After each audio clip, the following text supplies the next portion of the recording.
For the little bit of the rub, nigga, I gotta be safe. Let's get to sports talk. All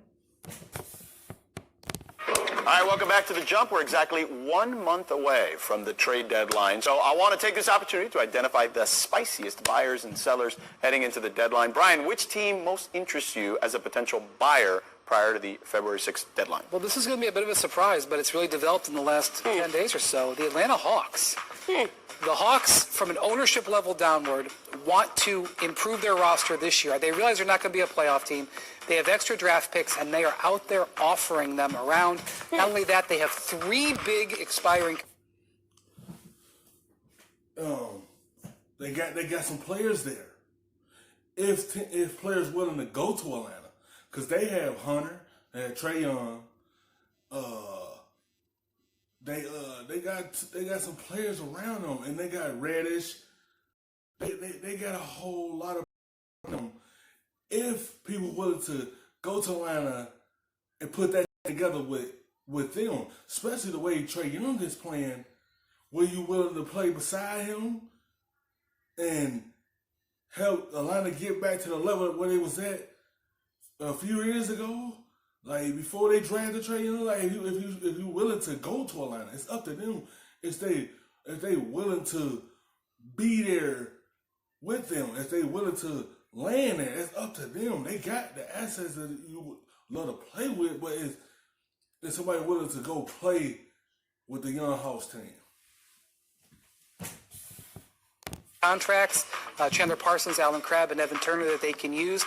They have the guts and the desire to make a deal. And I realize that it's not going to change the balance of power in the league, but look for the Hawks to do something noteworthy.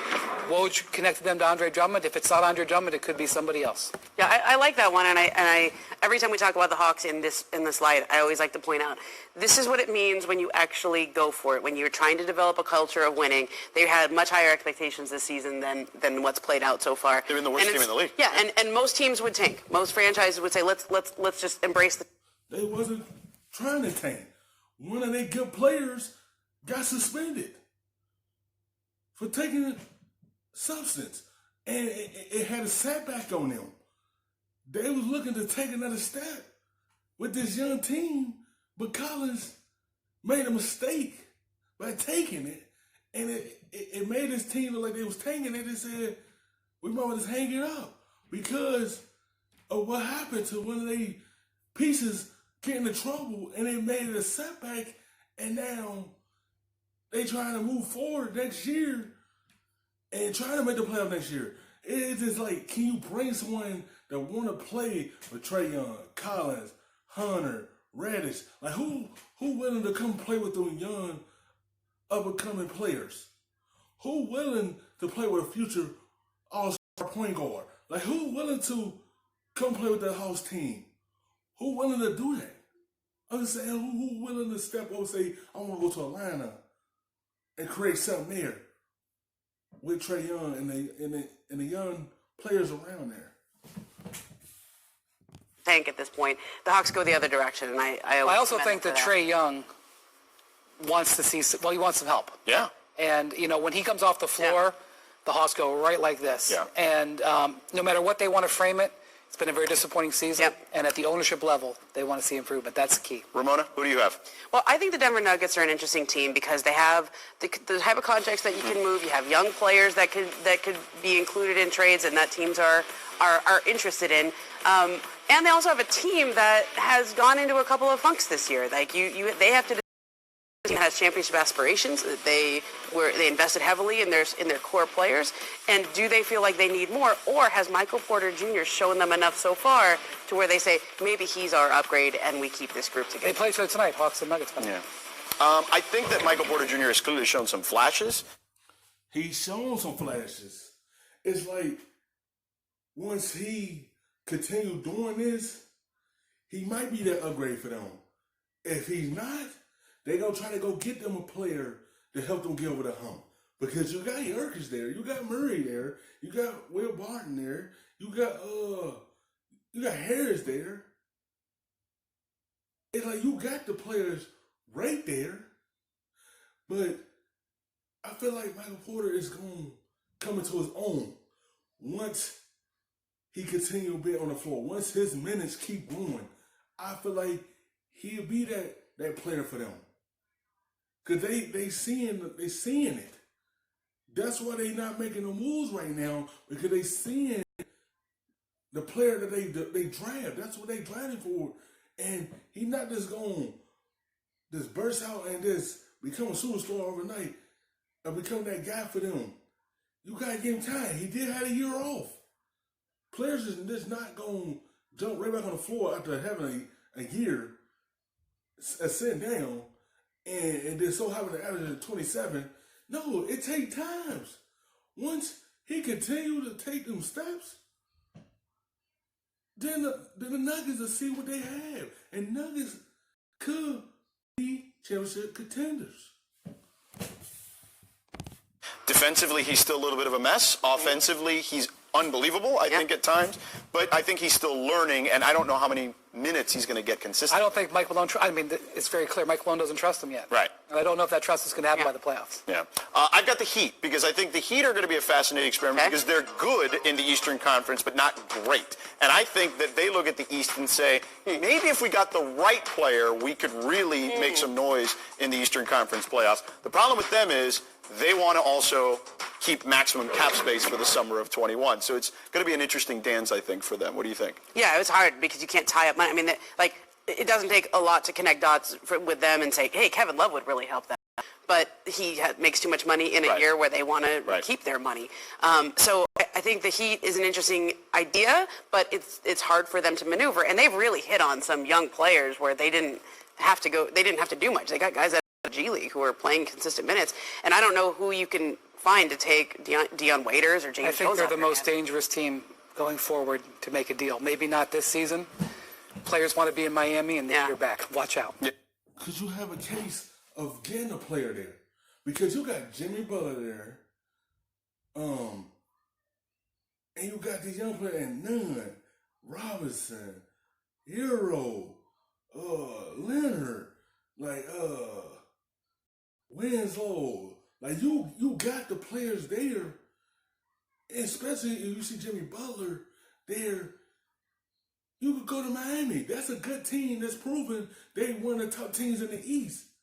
Now, if you could go over there and just boost them all the way up a lot more and make them contenders for a championship, because you don't never know what can happen in the East. You never know when the playoff time comes, who will come out of there. Yeah, Milwaukee is the favorite to come out. But if you could go over there and help Miami be contenders and make some noise with them, because they already good. But you can make them a championship caliber team with the pieces they already have. The Drew Holiday thing is interesting with him because he has an opt-out in the summer of 21, and maybe he does opt out. It's not like a center, right, with Andre Drummond we were discussing earlier. A guard is probably still going to get money, so that's something I think to look out on.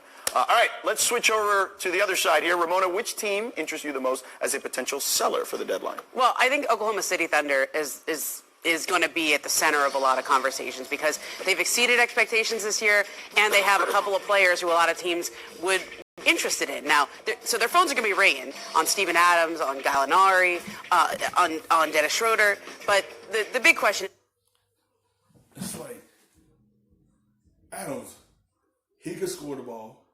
He can protect the rim. Who doesn't want a rim protector? He'd be a good piece to snag off the Thunder's roster. Schroeder, off the bench, having 17 points. If you could get him, that's an extra score coming off your bench or potentially starting. Gallinari, a stretch forward. That's some teams you're looking for. And it can help you out in that lineup. Chris Paul, if they willing to take on that contract, you have somebody that can control the game and dissect the defense.